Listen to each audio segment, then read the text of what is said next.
Donc, on va passer à autre chose.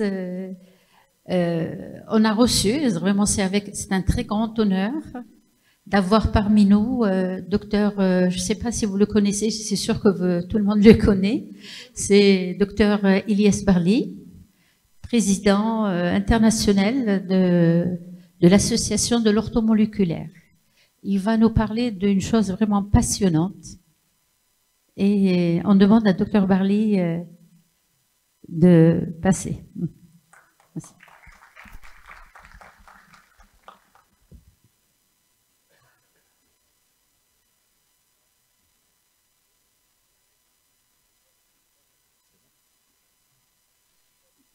Donc, bonsoir à tous. C'est bon?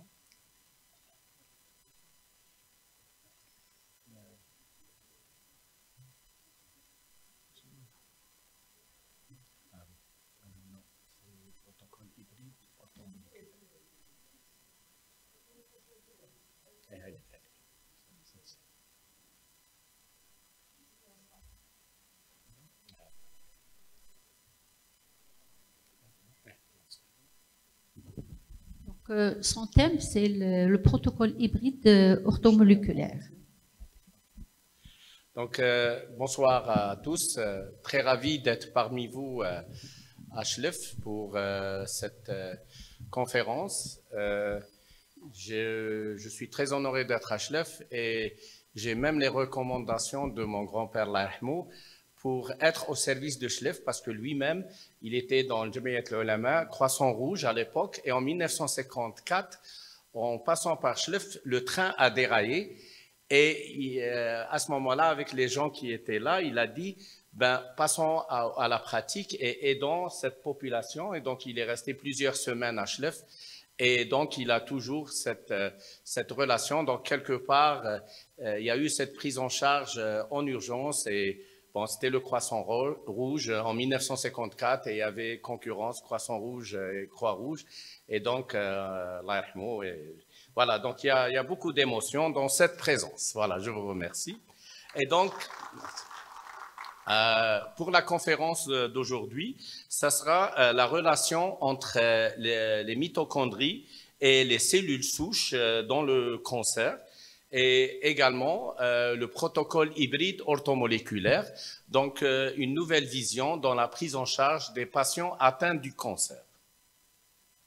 Alors bon, la médecine orthomoléculaire a été mise en place en 1968 par professeur Linus Pauling, qui, cette médecine, prend en charge la thérapie des causes liées à la maladie en compensant les différents déficits des composants de l'organisme, que ce soit vitamines, acides aminés, oligo-éléments, coenzymes et autres, par exemple ozone, thérapie hyperbare, l'oxygène, carboxythérapie et même le cortisol, c'est de la médecine orthomoléculaire. Donc vous voyez que c'est assez vaste. Également, elle prend en charge la détoxication du corps à l'égard des empoisonnements vis-à-vis des métaux lourds, des pesticides, des rayonnements électromagnétiques et des radiations nucléaires. Et à notre époque, il y a beaucoup de soucis de santé qui peuvent être liés à l'environnement, aux pollutions industrielles et autres. Donc, dans le domaine orthomoléculaire, il faut savoir qu'il y a plusieurs sous-groupes que vous connaissez, la nutrition, la médecine nutrogénomique, nutrigénétique, la biochimie, bien entendu, elle fait partie de l'orthomoléculaire, la biologie cellulaire, la pharmacologie, la physiologie et la toxicologie. Donc, vous voyez que c'est un domaine très vaste et que vous utilisez souvent dans votre pratique quotidienne. Alors, il faut savoir que dans cette dynamique de la présentation de la relation entre mitochondries et cellules souches dans la genèse du cancer, on a pu constater avec l'équipe du docteur Thomas Seyfried à Boston aux États-Unis que la problématique de l'énergie cellulaire mitochondriale est un élément primordial dans la genèse du cancer et que la problématique de la phosphoryloxydation est une problématique importante à prendre en considération. Et c'est par cet dynamisme qu'il y a l'apoptose des cellules atteintes. Et donc, il faut savoir, par exemple, qu'une cellule saine a 36 ATP au niveau mitochondrial, tandis qu'une cellule cancéreuse fonctionne avec 2 ATP. Donc, contrairement à ce que vous croyez, la démultiplication cellulaire est à basse niveau énergétique dans la cellule, donc 2 ATP au niveau des mitochondries. Et donc, quelque part, augmenter l'énergie permet l'autolyse des cellules atteintes. Et donc, quelque part, le déficit de la phosphoryloxydation va altérer la différenciation à partir des cellules souches. Au lieu d'avoir des cellules saines différenciées, on va avoir des cellules cancéreuses différenciées. Et donc, la nouvelle approche se propose d'aller à la source et donc permettre ce qu'on appelle le reset zéro, donc c'est-à-dire annuler la mémoire de données des cellules cancéreuses différenciées et de revenir à la fonction initiale des cellules souches de donner, de produire et d'aboutir à des cellules saines différenciées. Comment? En augmentant le nombre d'ATP, donc en apportant l'énergie mitochondriale, en assumant la détoxication du corps et en assumant la supplémentation à l'égard des différents déficits dans l'organisme, que ce soit en vitamines, acides aminés, oligoéléments et coenzymes. Et il existe également d'autres éléments qu'on va aborder au fur et à mesure. Et il y a eu une première démonstration que finalement, le cancer n'est pas génétique, il est épigénétique, il n'est pas au niveau du noyau cellulaire, il est au niveau de la mitochondrie. Et on va présenter maintenant ces éléments. Et il faut avoir que l'altération du métabolisme est induite par un apport élevé en glucose, donc pour les cellules cancéreuses, et également du glutamine. Et c'est pour ça qu'il y a eu une approche qui a été validée, celle de dire que les cellules cancéreuses fonctionnent comme les parasites sur le plan physiologique, énergétique, biologique et d'autonomie. Comment? Ils ont les deux, la source énergétique glucose et glutamine, ils ont la même modalité de démultiplication autonome, échappant à tout contrôle, et donc, de facto, tout traitement antiparasitaire est également un traitement anti-cancer, au-delà du débat de la relation entre parasite et cancer. On n'est pas là dans un débat, quelle est la relation entre parasite et cancer? On est là dans une présentation que la fonctionnalité parasitaire et la fonctionnalité des cellules tumorales sur le plan énergétique est la même. Donc, l'approche antiparasitaire permet un résultat contre les cellules cancéreuses. Et je vais présenter tout ceci. Donc, le 17 avril 2024, sur la revue MDPI, qui est très cotée, nous avons publié avec le professeur Thomas Seyfried, qui est à Boston, et Pierrick Martinez, qui est un biochimiste à Avignon, donc cette étude sur la relation entre mitochondries et cellules souches dans la genèse du cancer. Et donc, dans cette étude, on a démontré que finalement, cette connexion est liée à une insuffisance de la phosphoryloxydation et donc un décalage dans la genèse des cellules cancéreuses. Et que, quelque part, l'utilisation des moyens de limiter l'apport du glucose et de la glutamine permet de faire cesser cette évolution. Mais il faut savoir que le glutamine en lui-même ne pose pas de problème puisque c'est un acide aminé essentiel pour corriger les déficits en GABA, mais ce qu'il y a lieu de le faire, c'est de permettre aux cellules saines de le consommer et non pas aux cellules cancéreuses. Donc, la glutamine la L-glutamine garde sa valeur thérapeutique en association à l'inositol et au complexe B, pour lever les déficits en neurotransmetteurs GABA. Et donc, ce qu'il y a lieu de faire, c'est de trouver le moyen de stopper l'utilisation par les cellules cancéreuses du glucose et de la L-glutamine pour avoir un moyen thérapeutique dans la prise en charge du patient.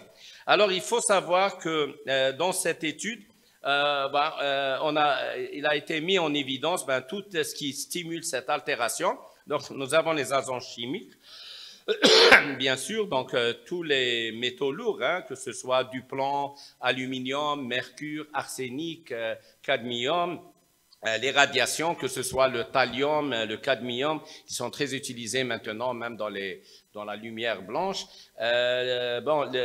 Certains virus, des drogues, possible que la qualité de vie et donc beaucoup d'éléments peuvent faire basculer l'organisme dans une dynamique d'une baisse de la phosphoryle oxydation.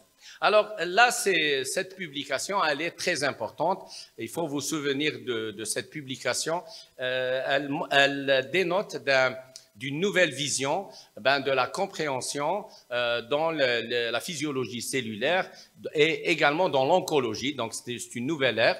Donc, au niveau du laboratoire de Boston, du professeur Thomas Seyfried, donc des cellules saines, on a pu vérifier qu'elles donnent des cellules saines à partir de cellules souches normales. Alors, il faut savoir que si on a des cellules cancéreuses avec des mitochondries de basse vibration énergétique, donc à 2 ATP, les cellules souches donnent des cellules cancéreuses. Mais si, et là c'est important, si on a une cellule cancéreuse et on modifie l'énergie mitochondriale, donc on booste les ATP mitochondriales de 2 à 36, la cellule cancéreuse devient une cellule saine. Donc, ce qui a été publié par les Coréens, nous, par preuve, on les a précédés de quelques mois, donc le 17 avril, mais eux ont présenté différemment, donc leur étude est également valable, il ne faut pas dire autre chose. Alors, et une cellule saine où on place des mitochondries de basse vibration énergétique, donc 2 ATP au lieu de 36 ATP, eh bien, ça donne des cellules cancéreuses. Donc, finalement, cette étude permet de démontrer que le noyau d'une cellule, qu'elle soit cancéreuse ou saine, n'est pas dans la dynamique de la genèse à partir des cellules souches de la cellule cancéreuse ou saine, mais que c'est plutôt énergétique au niveau mitochondrial, donc au niveau du cycle de Krebs, donc de la genèse des ATP.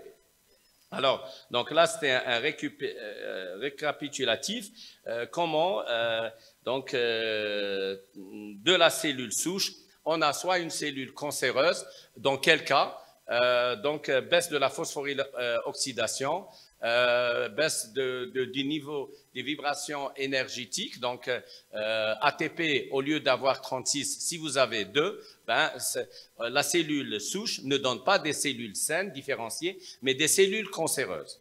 On a également démontré que les cellules souches ont une mémoire. Et donc, quelque part, quand un cancer s'installe dans un premier organe, il y a une mémoire qui s'installe et qui est diffusée aux cellules souches. Vous savez bien que si je me touche au niveau de mon épaule droite, toutes mes cellules savent que je me suis touché l'épaule droite. Il faut savoir que l'information est transmise sur un plan quantique et donc, quand il y a développement d'un cancer dans un organe, toutes les cellules souches ont cette information. Ce qu'il faut savoir, que beaucoup de métastases, contrairement à ce qu'on croit, ne sont pas par action zombie, mais elles sont, c'est-à-dire zombie par contact ou bien par diffusion par le sang, mais ça existe, c'est-à-dire qu'il ne faut pas dire que les métastases n'existent pas, mais elles ne sont pas totales, et c'est pour ça qu'il y a les échecs thérapeutiques. Pourquoi? Parce qu'il y a des cancers qui, c'est-à-dire quand des cellules souches dans un nouveau organe développent des cellules cancéreuses au lieu de cellules saines différenciées, il y a la mémoire de l'organe initial. Donc, au lieu de donner des cellules cancéreuses de cet organe, ils vont donner des cellules cancéreuses différenciées de l'organe initial. Et là, on va croire que c'est une métastase parce que il y a un cancer du sein au niveau du sein, puis il y a un cancer au niveau du foie avec des cellules cancéreuses qui ressemblent par rapport au cancer du sein. Donc, qu'est-ce qu'on va dire? C'est une métastase. Or, on oublie que la mémoire permet de générer des cellules différenciées cancéreuses avec la mémoire de l'organe initial. Et de là, de facto, si on arrive à prodiguer le reset zéro de la mémoire des cellules souches, donc on peut générer à partir des cellules souches des cellules saines différenciées et non pas des cellules cancéreuses. Donc quelque part la détoxication à l'égard des métaux lourds, des pesticides, des radiations nucléaires, la supplémentation vis-à-vis des différentes vitamines, acides aminés, oligo-éléments et coenzymes, mais pas que ça. En allant vers le reset zéro existentiel, émotionnel, parfois parfois dans des familles, il y a plusieurs cas par exemple de cancer, mais ça peut être par rapport à une situation de loyauté morale à l'égard des aïeuls qui ont eu cette maladie. Et donc, parfois, il est important de transformer le trauma transgénérationnel en un legs culturel contemporain. Comment? Parfois, juste une décision de vie, de vivre une nouvelle vie dans sa propre vie, et que ça cesse, et que ça change, et que cette série doit cesser à un moment par prise de conscience. Il peut y avoir un changement dans l'organisme de quelqu'un. Bon, c'est facile à dire, mais ce changement n'est pas évident. C'est pour ça que souvent, on invite les gens à aller vers ce qu'on appelle les mémoires d'enfance avec les parents. Par exemple, si vous allez à une plage où il y avait des galets avec votre papa quand vous avez entre 6 ans et demi et 13 ans, vous y retournez, vous allez écouter ce bruit, de vagues, il va vous mener vers un souvenir de reset zéro où vous étiez sans stress. Donc, vous voyez parfois des éléments, mais vous pouvez aller vers une plage où il y a des vagues, mais c'est du sable, ça ne marche pas pour vous. Donc, il n'y a pas de recette, c'est par rapport à vous-même. Et donc là, sur le plan émotionnel, existentiel, c'est assez délicat. C'est pour ça que la personne elle-même est responsable de ce devenir. Alors, donc là, ce qu'on a démontré, on va aller un peu plus vite. Et donc, en résumé, stimuler la phosphoryloxydation, augmenter le nombre d'ATP, faire la détoxication, faire la supplémentation, aller vers le reset zéro, sera un des éléments de la transformation c'est-à-dire du cheminement des cellules souches vers des cellules saines, différenciées, et non pas vers des cellules cancéreuses différenciées. Et donc, vous voyez que le bascule peut survenir à tout moment. Ça, c'était le 17 avril 2024. Le 19 septembre 2024, en collaboration avec plusieurs ténors internationaux, on a établi un protocole hybride orthomoléculaire. Donc, il y a eu le docteur William Makis du Canada, docteur Paul Marik, qui est conseiller des États-Unis, qui est également conseiller de Kennedy. Et c'est pour ça qu'il y a eu beaucoup de changements aux États-Unis. Michael Gonzalez de Porto Rico, qui est décédé malheureusement avant la publication de cet article à qui on rend hommage. Il y a le docteur Ron Henningeg et Thomas Levy de la clinique Riordan dans le Wichita au Kansas. Il faut savoir que l'État du Kansas applique le protocole hybride orthomoléculaire avec la Nouvelle-Caroline.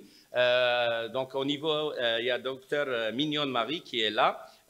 Et également dans l'État de Floride. Donc, il y a 3 États, plus une dizaine d'autres États, mais il y a 3 États avec qui on collabore. Donc, Ron Henningeg, Thomas Levy de la clinique Riordan, Homer Lim à Manille aux Philippines. On a eu l'occasion de présenter ce protocole à Boracay aux Philippines le 24 octobre 2024, donc pratiquement un mois. Et également Richard Cheng de Shanghai, qui est en même temps américain et chinois, Igor Bondarenko de Saint-Pétersbourg, qui est un expert dans les articles scientifiques, dans l'expertise des articles scientifiques, qui nous a permis de faire ce travail de publication, parce que il faut faire un travail qui n'est pas, c'est-à-dire qui reste sans faute.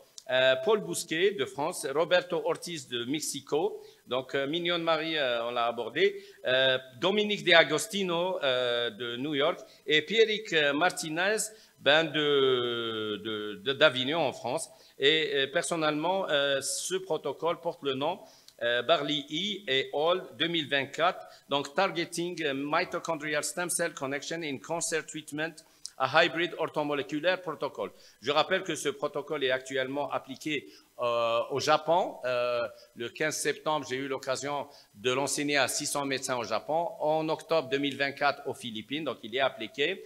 Et également aux États-Unis. En Espagne, il y a déjà des cliniques à Madrid, à Malaga et à Barcelone qui l'appliquent et j'encadre personnellement le master de cancérologie métabolique à l'université Nabreja de Madrid, mais également ici en Algérie à l'université de Ain Mouchent et on fait une formation qui est gratuite du 30 juin au 4 juillet de chaque année. Donc, on l'a fait l'an passé. Elle est reconnue par le ministère de la Santé, le ministère de l'Enseignement supérieur. Et cet enseignement de ce protocole hybride fait partie de ce qu'on appelle les innovations thérapeutiques. Donc, il est co-signé par le recteur de l'université de Temouchen. Alors, il faut savoir que cette application prend en considération tout ce qu'on a cité tout à l'heure, donc la baisse de la phosphoryloxydation, comment élever ceci, comment inhiber le métabolisme du glucose et de la glutamine et comment permettre la transformation de l'usage des cellules souches différenciées, des cellules souches en cellules saines différenciées et non pas en cellules cancéreuses. Alors, dans le protocole qu'on a proposé, donc, il y a la vitamine C. Il faut savoir que la vitamine C a un rôle important parce qu'à dose thérapeutique efficace personnalisée, elle permet, par libération de peroxyde d'hydrogène, de l'autolyse des cellules cancéreuses. Il y a la vitamine D. Il faut savoir que pour être en bonne santé, vous avez besoin d'un taux de vitamine D entre 80 et 100 nanogrammes par millilitre et la dose thérapeutique doit être liée au taux de vitamine D. Il faut savoir que les pesticides saturent les récepteurs nucléaires de vitamine D. C'est pour ça que la plupart de la population sont en déficit de vitamine D. Et il faut savoir que tout patient atteint du cancer a un taux de vitamine D inférieur à 30 nanogrammes par millilitre. Et un patient avec métastase inférieure à 20 et un patient en état général altéré inférieur à 10. Et donc, détoxiquer le corps à l'égard des pesticides dont le glyphosate permet une meilleure absorption de la vitamine D. Le zinc, il est important pour booster l'immunité, éviter les infections, 1 mg par kilo par jour. Alors là, il y a l'élément des traitements antiparasitaires. Dans cet article, j'ai utilisé tous les protocoles. Donc, il y a des molécules qui n'existent pas en A1M. Donc, vous n'êtes pas obligé de chercher ce qui n'existe pas chez nous. Ce protocole a visée internationale, donc vous utilisez, tous les antiparasitaires sont efficaces, donc utilisez ce qui est disponible chez nous. Là, il y a l'ivermectine, on a la dose de 0,5 mg par kilo par jour pour les cancers de bas grade, 1 mg par kilo par jour moyen grade, 1,5 mg par kilo par jour à haut grade. Mais il y a également les benzimidazole, donc on a le mébendazole et fembendazole, et il faut savoir que le mébendazole et fembendazole bloquent ont une action très intéressante pour bloquer le glucose et la glutamine pour ne pas être absorbés par les cellules cancéreuses. Et là, on ouvre une nouvelle spécialité, l'oncoparasitologie thérapeutique, c'est-à-dire que on a pu lier sur le plan thérapeutique la thérapie antiparasitaire avec la thérapie anticancéreuse. Il faut savoir que à notre niveau, en Algérie, il y a le albendazole qui est disponible, 400 mg, on peut utiliser 2 fois par semaine. Il y a le flubendazole, qu'on peut utiliser soit un comprimé chaque jour pendant une semaine, puis une pause d'une semaine et on reprend, soit un comprimé 2 fois par semaine. Alors, il y a le DON qui n'existe pas encore dans le commerce, mais qui a une très excellente action sur le blocage de la glutamine. Il est disponible en Inde pour l'instant, mais certainement que ça va se généraliser. Alors, il y a d'autres éléments. Je sais que le timing est limité. Donc, pour conclure, il ne faut pas oublier que le jeûne en lui-même a un rôle très intéressant. Il y a ce qu'on appelle le jeûne intermittent. Il y a le jeûne hydrique. Donc, bon, le jeûne hydrique, il faut faire attention, c'est 3 jours, boire de l'eau tiède plusieurs fois par jour, boire du café, mais naturel, pas un café en capsule, donc en grains, pour permettre d'annuler le pH acide et aller vers un pH neutre, mais en ascension du gingembre, du citron, de clous de girofle et des bâtons de cannelle. Ça, c'est très intéressant. Bon, associer les dates, parce que très riche en allulose, et contrairement à ce qu'on croit, il n'y a pas de glucose, c'est de l'allulose, donc le métabolisme est vraiment stimulé. Alors, le régime kétogénique, quelque part, il y a eu, avant, beaucoup de gens croyaient que la viande pouvait être nocive. Maintenant, il y a une étude qu'on a publiée sur 16 000 cas. Eat meat, manger de la viande rouge, est une action thérapeutique. Donc, comme un sportif qui va en salle de musculation a besoin de manger des protéines, donc de la viande rouge, pour avoir une bonne santé, un citoyen, pour être sportif, également, il a besoin de protéines animales. Donc, un patient atteint du cancer a besoin de manger, par exemple, 6 œufs par jour avec jaune d'œuf liquide, 3 le matin, 3 l'après-midi, et du steak dans la mesure du possible, que ce soit l'agneau, le veau ou bien le cheval pour certains patients. Alors, il y a d'autres thérapies, la pression pulse thérapie, qui a un intérêt par action hyperbare, par action de pulsation. Il y a également ce qu'on appelle les thérapies au laser, que ce soit à lumière rouge, jaune. Il y a également la thérapie à l'ozone pour un petit peu stimuler l'ATP au niveau sanguin. L'activité physique, c'est soit 30 minutes chaque jour, soit 45 minutes tous les 2 jours, soit 75 minutes tous les 3 jours. Faire du sport est une thérapie, c'est pas un luxe. Il faut savoir que également la thérapie hyperbarique à l'oxygène est également une thérapie parce que les cellules cancéreuses se développent quand il y a un niveau bas d'oxygène. Alors là c'est le protocole que j'ai énoncé tout à l'heure. Pour ceux qui désirent le recevoir, cet article il est gratuit et il est disponible sur le net. Juste vous mettez le nom. Bon, il faut savoir que en référence, il faut lire les références parce que dans un article scientifique, on ne peut pas partager plus de 2 molécules. Donc, on a abordé l'importance d'associer, par exemple, la vitamine E qui a un rôle anti-inflammatoire, qui est un cofacteur de la vitamine C, la coenzyme Q10 qui est un cofacteur de la vitamine E, le bleu de méthylène qui permet de stimuler l'ATP mitochondrial, la niacinamide, donc quelque part la niacine, la vitamine B3 qui permet la détoxication du corps. N'oubliez pas le N-acétylcystéine, le NAC, le fameux NAC, permet de détoxiquer le corps. La riboflavine, vitamine B2, c'est pour ça que le complexe magnésium B1, B2, B6 est intéressant. La vitamine K2, également l'acide fulvique, la mélatonine, hormone du sommeil réparateur, le NADH qui est un cofacteur de la vitamine C et en association à la vitamine C, l'apport énergétique est multiplié par 8. Le magnésium, et il est important d'avoir des doses thérapeutiques et non des doses nourricières antioxydantes.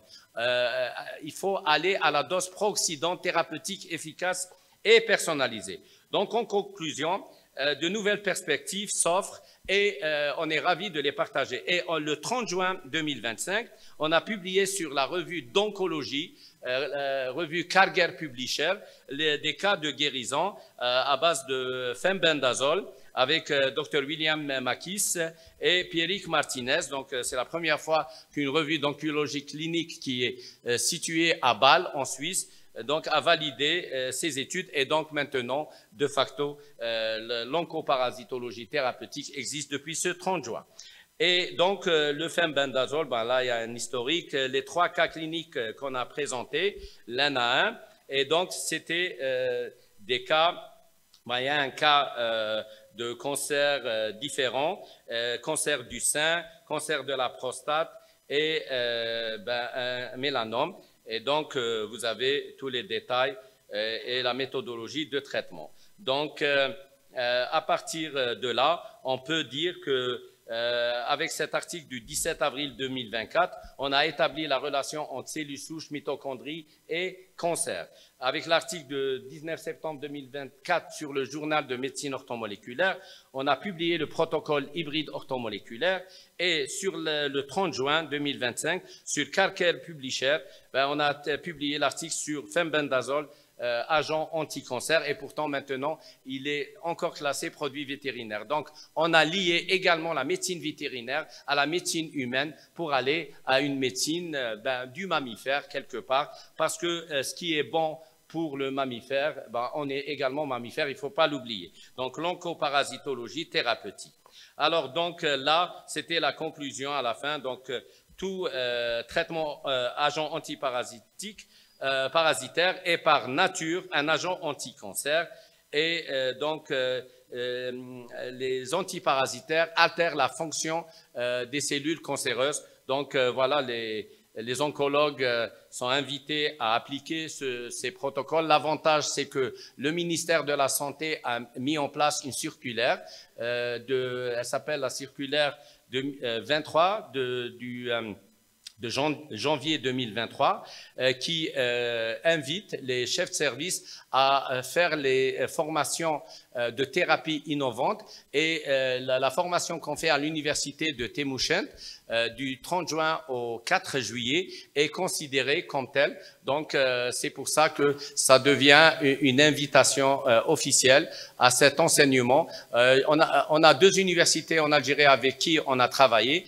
l'université de Mascara, parce que pour valider il faut deux universités. Donc on a présenté à l'université Mascara et à l'université de Temuşent deux centres anti-cancer. On a présenté au centre anti-cancer de Bachar et au centre anti-cancer de Sebdou deux facultés de médecine. Donc on a présenté ça à la faculté de médecine de Châteauneuf et à la faculté de médecine de Tlemcen. Donc sur le plan international, donc il y a également donc l'université Nabrecha, donc master de cancérologie métabolique. Le site c'est dociencia.com. Il faut savoir que, bon, j'ai oublié de le mentionner, également en Turquie, ça fait une semaine on était là-bas, on a présenté ce protocole et ils ont déjà lancé l'application. Donc voilà, donc l'outil est entre nos mains et on espère que l'avenir nous apportera un intérêt bénéfique pour les patients, parce que l'intérêt des patients, c'est ça ce qui est le plus important, et je vous remercie. Merci, docteur Yes. Vraiment, c'est très intéressant pour cette thérapie innovante. Et j'appelle docteur Tahar pour donner le...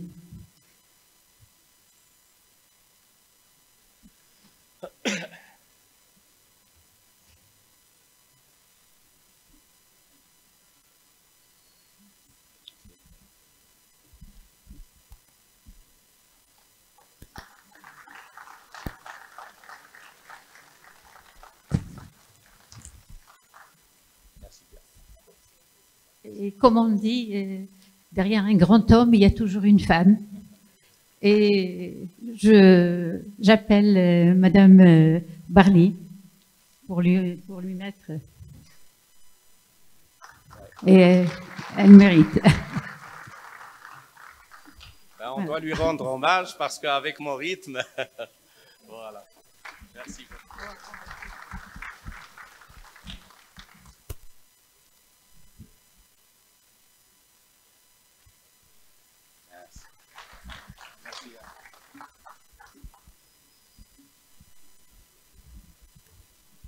Maintenant, on va passer au débat et on invite tous les communicants à venir sur l'estrade.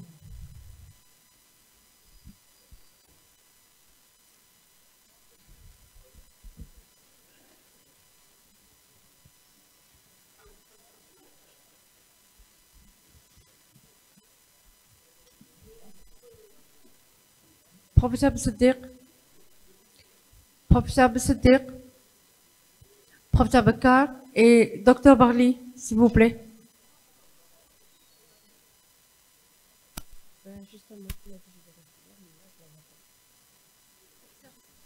Professeur Bessedir, on demande Professeur Bessedir.